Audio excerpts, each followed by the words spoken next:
everybody. In this week's What Would You Do exercise, you're a decision maker in the local agricultural committee that hears proposals developed by the USDA to support farming by combating climate change.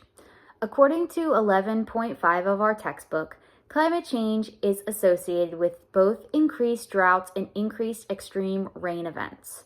As our textbook states, the National Climate Assessment expects drought frequency and intensity to increase this century to an extent that will affect agricultural yields in these regions and heighten the severity of wildfires. Droughts and extreme rain events threaten the agricultural yields of our farms, and we need to do something to help farmers not be impacted as heavily.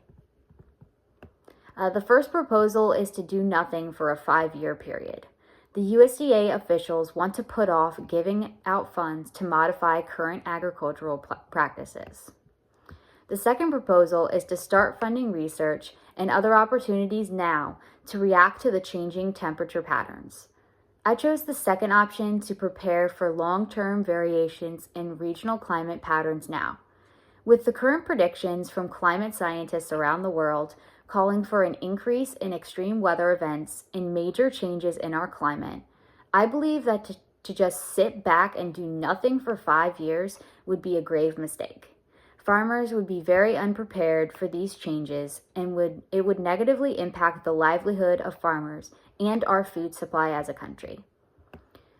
The choice to help farmers prepare for regional climate change results in a grant, with part of funding going to irrigation systems that will benefit the farmers, even if there's no drought due to climate change. The next choices are proposed to help address the temperature shifts.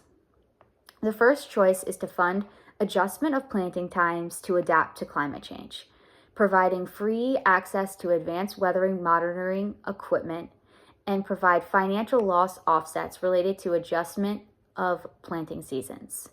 The second choice would be to fund a collaboration between farmers and researchers to develop genetically modified crops adapted to climate change. I chose to fund the adjustment of planting times to adapt to climate change.